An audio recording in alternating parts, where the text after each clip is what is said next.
তোমরা তো মাত্র সবেমাত্র এই রাস্তাটা শুরু করতেছো।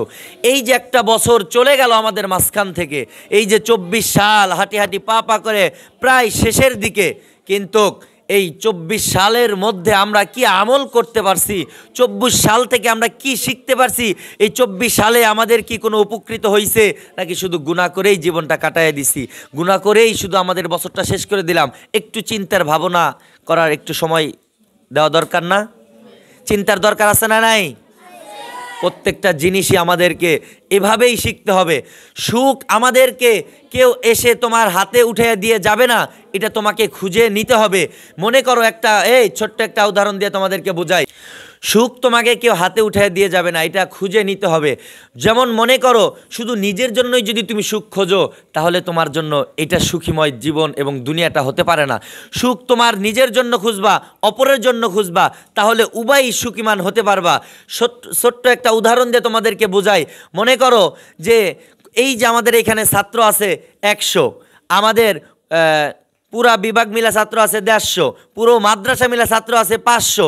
তো এই 500 ছাত্রর মধ্যে মনে করো 500 জনের হাতে একটা করে বেলুন ফুলিয়ে দিয়েছি। কি দিয়েছি? বেলুন। এই বেলুনটার সাথে সকলেরই আমি বলছি যার যার নাম যার যার বেলুনের সাথে তোমরা লিখে রাখো। তো তুমি ঠিক তাই করলা, যার যার নাম তোমার বেলুনের সাথে তুমি লিখে রাখলা। ঠিক আছে, সকলের বেলুন এই রুমের মধ্যে ছেড়ে দাও। সকলে এই রুমের মধ্যে বেলুনগুলো ছেড়ে দিয়েছো এবং বেলুনগুলো উলট পালট করা হয়েছে। উলট পালট করার পর এই বেলুনগুলাকে যখন মিশ্রিত করে দেওয়ার পর তোমাদেরকে আবারও বলা হয়েছে যে হ্যাঁ ছাত্র বন্ধুরা, তোমাদের এখন যার বেলুন যেটা তোমরা ওই বেলুনটা নিয়ে নাও, তোমাদের বেলুনটা এখন আর প্রয়োজন নাই, নিয়ে নাও। সকলে রুমের মধ্যে আসছো, বেলুনগুলা নিয়ে যাচ্ছ, নিতেছো। 2-1 জন হয়তো বা পাইতেছে, আর বাকিরা খুঁজতেছে কেউ একটার পায়ের সাথে ভাই যার একটা ফেটে যাচ্ছে, যাচ্ছে কি যাচ্ছে না? তো এমতো অবস্থায় তোমার বেলুনটা তুমি খুঁজে পাইতেছো না। এই যে 500 বেলুনের মধ্যে তোমার বেলুনটা কোথায় আছে, কিভাবে খুঁজে বের করবা? সবগুলো তো এলোমেলো করা হয়ে গেছে, এভাবে খুঁজে পাওয়া সম্ভব না। লং সময় তোমরা কাটিয়ে ফেলেছো, কিন্তু তোমাদের নিজের বেলুনটা খুঁজে পাওনি। তাহলে এখন কি করা যাইতে পারে? এখন একটা পথ, যে আমি তোমাদেরকে বললাম যে তোমাদের সময় শেষ, এখন তোমরা আর বেলুন নিতে পারবে না, তবে আমি একটা অপশন দিচ্ছি। কি বলে? তোমরা সকলেই যেহেতু রুমের মাঝখানেই আছো, যার সামনে যেই বেলুনটা আছে সে ওই বেলুনটাই নিয়ে নাও। সকলেই বেলুন একটা করে নিয়ে নিছো, 500 ছাত্র 500 বেলুন, তাহলে নিয়ে নিছো না সবাই? নেওয়ার পরে এখন আমি বললাম যে তোমার হাতের বেলুনের সাথে যেই নামটা লেখা আছে ওই নামের বন্ধুকে তুমি তোমার বেলুনটা দিয়ে দাও। সম্ভব না? তাহলে তুমি যখন বলবা যে ইমরান হোসাইনকে, তুমি তাকে বেলুনটা দিয়ে দিলা, আরমান হোসাইনকে বেলুনটা তাকে দিয়ে দিলা, তাহলে সহজ হইল না কঠিন হইল? তাহলে এভাবেই মনে করো তোমাদের সুখটাও আকাশের ভিতরে দুনিয়ার ভিতরে ওরাওরি করতেছে এলোমেলো। এখন তোমার নিজের সুখের জন্য যদি সামনে অগ্রসর হইতে যাও, তোমার সুখের জন্য 100 জনের বেলুন যেমন ফেটে গেছে, তোমার সুখের জন্য তুমিও 100 জনের সুখটাকে ধ্বংস করে দিতে পারো। কিন্তু এটা বিষয়টা নয়। তোমার সুখের জন্যই শুধু হাঁটবা না, অপরের সুখ খোঁজো, তোমার সুখ সেই বন্ধু খুঁজে দিবে। কথা বলো ঠিক কিনা? নিজের সুখের জন্য যদি তুমি সুখ খুঁজতে যাও, তাহলে ওই তোমার বেলুনটা যেমন অন্য কেউ ফেটে দিয়েছে, তাহলে হুবহু অন্যের বেলুনটাও তোমার পায়ের সাথে বেজে ফেটে যাবে। এরকমভাবে এক পর্যায়ে তোমাকে এইখান থেকে শূন্য হাতে ফিরতে হবে। শেখ হাসিনাও দেশ থেকে পলায়ন করছে, তাই না? হাসে। আরে নিজের সুখ খুঁজতে গেছিল কি গেছিল না? এই শোনো, আমি একটু উদাহরণ দিই একটু বেশি, তাছাড়া অন্য কিছু মাইন্ড করে আমি বলতেছি না। আমি বলতেছি এই জন্য যে সে কিন্তু নিজের সুখের জন্য এই যে শত শত মানুষকে কি করেছে বলো? শত শত মানুষকে হত্যা করেছে, মানুষকে জেলে আটকে ভরে রেখেছে, আয়না করে রেখেছে, কত ধরনের কত কষ্ট দিয়ে মানুষকে এত নির্মমভাবে হত্যা করেছে যে শুধুমাত্র সে যেন এই দায়িত্বে টিকে থাকতে পারে, সে যেন সুখে থাকতে পারে। কিন্তু চিন্তা করে দেখো যে ওই মানুষটার প্রতি মানুষের এখন ঘৃণাটা কত বড়, কত ঘৃণা মানুষের ভিতরে জন্মাইছে।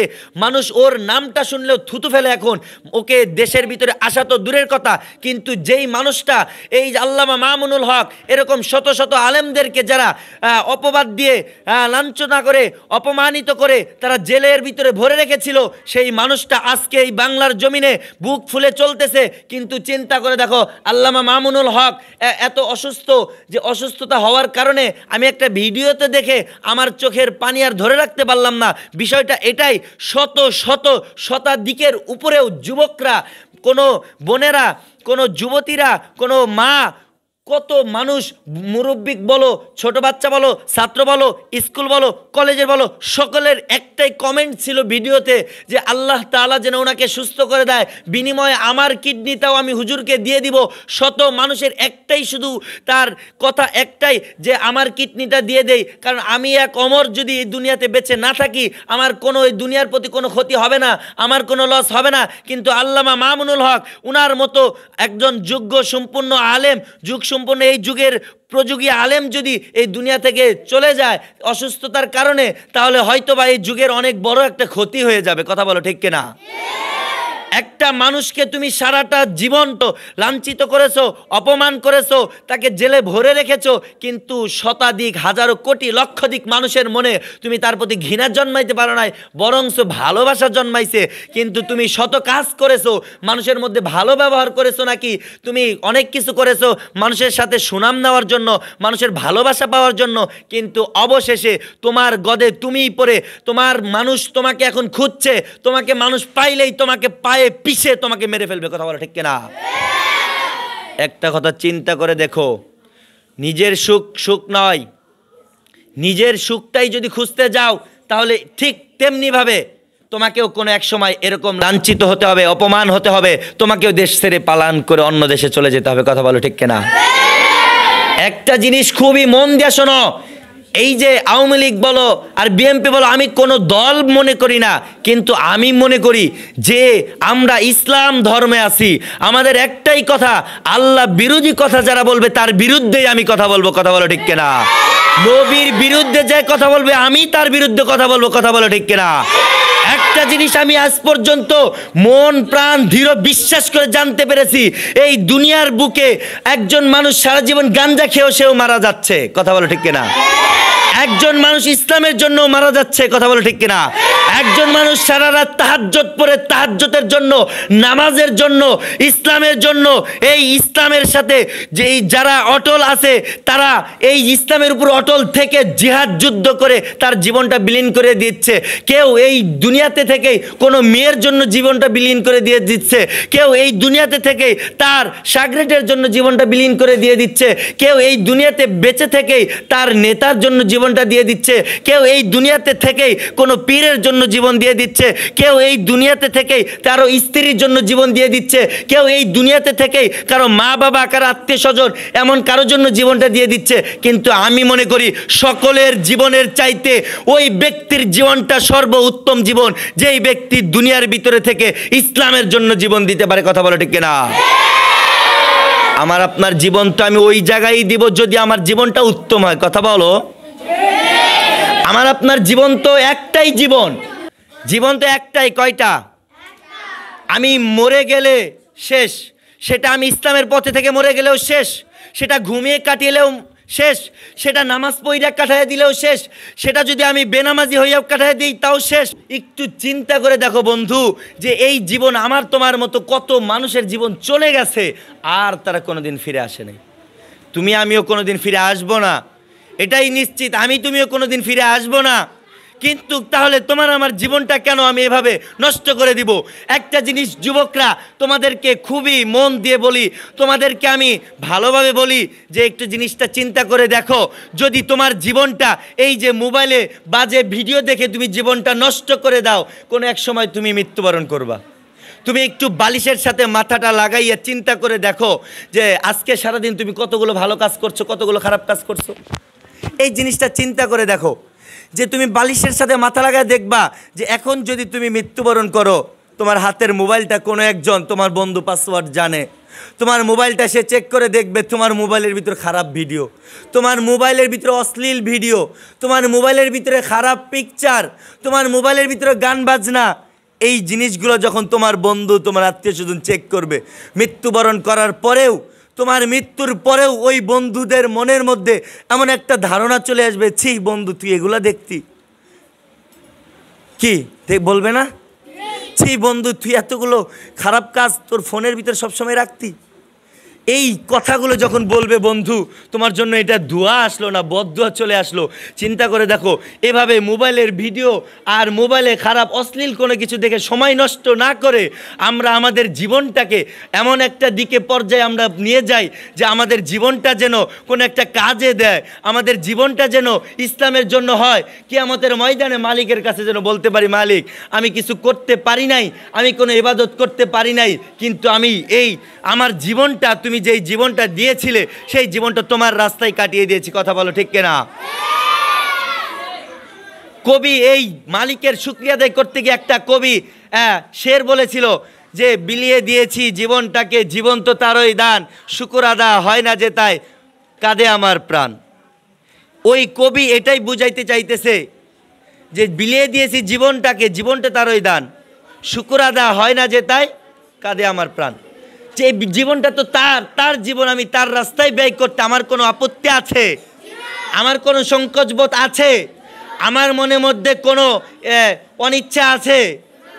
চিন্তা করবা বাবা, যখন তুমি বড় হইবা তুমিও এক সময় প্রাপ্তবয়স্ক হইয়া তুমি বিবাহ করবা, সবচাইতে কাছের মানুষ তখন তোমার কাছে তোমার স্ত্রী মনে হবে, সবচাইতে ভালোবাসার মানুষ তোমার স্ত্রী মনে হবে, সবচাইতে মহাব্বতের মানুষ তোমার স্ত্রী মনে হইবে। কিন্তু আমি মনে করি ঠিক আছে, মহাব্বতের মানুষটা তোমার স্ত্রী, যেই স্ত্রী তোমাকে হয়তোবা সময় মতো, সকলেই না অনেকে আছে যেই স্ত্রী হয়তোবা তোমাকে সময় মতো তোমাকে নামাজে যাইতে দিল না, তোমাকে 40 দিনের জামাতে যাইতে দিল না, তোমাকে ইস্তেমাতে যাইতে দিল না, কিন্তু একটু চিন্তা করে দেখো, ওই স্ত্রীর সাথে একসাথে ঘুমিয়ে আছো, রাত্রি 3টা বাজে স্ত্রী তোমাকে ডাকতেছে, এ আব্দুল্লাহর বাবা ওঠো একটু আমি বাহিরে যাব, কিন্তু ওই সময় তোমার স্ত্রী চিন্তা করে দেখতেছে আব্দুল্লাহর বাবা আর স্বাভাবিক নাই, সে হাত পা ছেড়ে দিল, সে আমার কথা শুনতে পাইল না, সে ভয় পেয়ে গেল, তোমার কথা তোমার আচরণ দেখে সে চিৎকার দিয়ে উঠল, কি ব্যাপার আব্দুল্লাহর বাবা তো স্বাভাবিক নাই। সকলেই এসে লোক জড়ো হয়ে গেল, ডাকাডাকি করতে থাকলো, এক পর্যায়ে দেখতে পাইলো যে তোমার নাম আর রফিক নাই, তোমার নাম লাশ রফিক হয়ে গেছে, এখন তুমি মৃত্যুবরণ করে ফেলেছো। তোমার স্ত্রীকে যদি ওই মুহূর্তে বলা হয় রাত্রি 3টা বেজে গেছে আর 2 ঘন্টা পর ফজরের আজান দিয়ে দেবে, ঠিক আমরা সবাই যার যার রুমে যা ঘুমিয়ে যাই, এখন আব্দুল্লাহর মা তুমি একটু তোমার স্বামীর সাথেই ঘুমাও, বাকি টাইমটা আমরা ফজরের পরে ওর লাশটার ধোয়াধুয়ি করব এবং ওর দাফনের ব্যবস্থা করব। ওই তোমার মহাব্বতের স্ত্রী, ভালোবাসার স্ত্রী, প্রেমিক স্ত্রী ওই সময়ও তোমার আর এই তোমার সাথে 2 ঘন্টা সময় কাটাইতে চাইবে না, তখন চিৎকার করে বলবে না না না, এর সাথে আমি 1 মিনিটও সময় কাটাইতে পারবো না।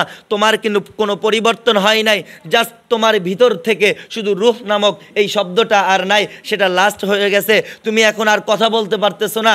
এই জন্য তুমি সারাটা জীবন যে তাকে ভালোবাসা দিয়েছ, মা বাবাকে কষ্ট দিয়েছ, আল্লাহ রসুলকে কষ্ট দিয়েছ, নবীকে কষ্ট দিয়েছ, আল্লাহকে কষ্ট দিয়েছ, সেই ভালোবাসার স্ত্রীটাও কোনো এক সময় তোমাকে এভাবে তোমার সাথে 2 ঘন্টা সময় কাটাইতে চাইবে না।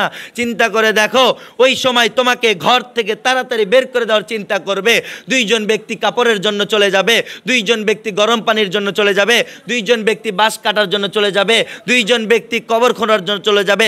কিন্তু চিন্তা করো, এখন তুমি যতগুলো মানুষ যত কিছুই করতেছে, শুধুমাত্র তোমাকে তাড়াতাড়ি করে চালু করে এই বাড়ি থেকে বিদায় করে দেওয়ার চিন্তাই করতেছে।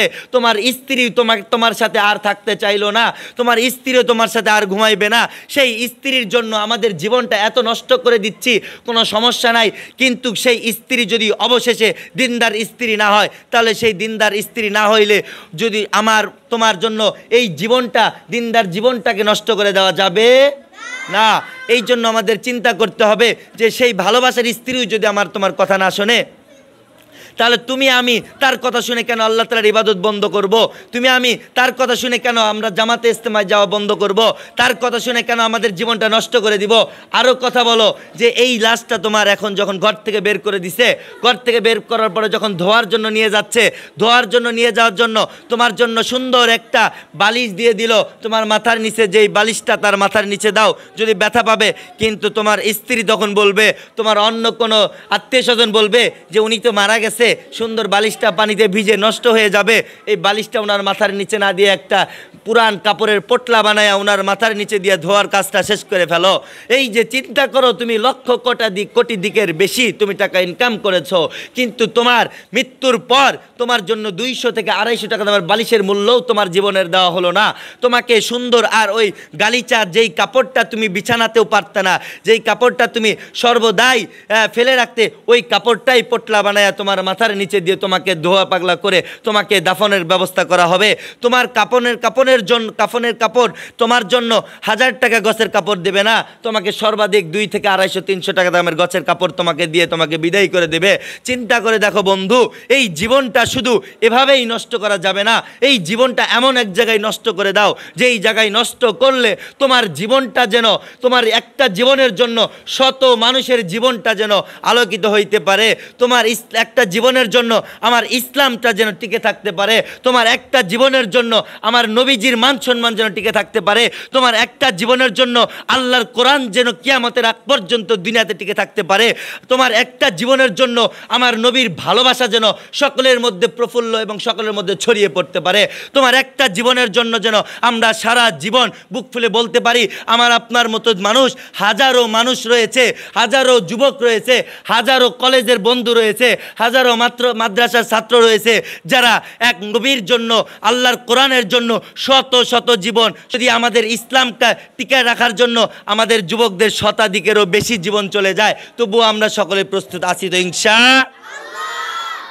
আমরা সকলে এটাই চিন্তা করব সব সময় যে আমার তোমার জীবন একা একা যদি আমরা পিছপা হইতে থাকি, কোনো এক সময় আমরা শূন্য হয়ে যাব, কিন্তু একজন একজন করে যদি আমরা অগ্রসর হইতে থাকি, তাহলে জাররা জাররা পরিমাণও কোনো এক সময় অনেক বড় হয়ে যাবে। তাহলে এই ছোট ছোট বিষয়গুলো আমরা মনে রাখবো যে আল্লাহ রাব্বুল আলামিন আমাদের এই অল্প বয়স থেকেই আমাদের মনের মধ্যে জিহাদি তামান্না, আমাদের মনের মধ্যে নবীর প্রতি ভালোবাসা, আমাদের মনের মধ্যে আল্লাহ তাআলার কোরআনের ভালোবাসা, আমাদের মনের মধ্যে ঈমান পাওয়ার যেন এখন থেকে আমরা জাগ্রত করে তুলতে পারি, যেই জন্য আমাদের এই ছোট্ট বাচ্চারাও যদি কোনো এক সময় শাহাদাত আঙ্গুল উঁচু করে নারে তাকবীর আল্লাহু আকবার বলে মাঠে নামে, আর এই শতাধিক ইসকনের মানুষ বলো, হিন্দু বৌদ্ধ খ্রিস্টান শত দিকের বেশি হোক না কেন, যত মানুষই হোক না কেন, তারা যেন আমাদের এই ছোট্ট বাচ্চাদের শাহাদাতের আঙ্গুল উঁচু দেখে যেন তারা বাংলার জমিন ছেড়ে ইসলামের এই বিরুদ্ধে যারা আছে তারা যেন সারা বিশ্ব ছেড়ে পলায়ন করতে বাধ্য হয়। কথা বলো ঠিক কিনা? আল্লাহ রাব্বুল আলামিন আমাদের সকলকেই এই ইসলামের প্রতি অটল থাকা, ইমানের প্রতি পাওয়ার বৃদ্ধি করা, নবীর প্রতি ভালোবাসা, কোরআনের প্রতি মহাব্বতটা আরও বেশি বেশি বৃদ্ধি করা তৌফিক দান করুক। সকলে বলি আল্লাহুম্মা আমিন। আখির দাওয়ানা আলহামদুলিল্লাহি রাব্বিল আলামিন।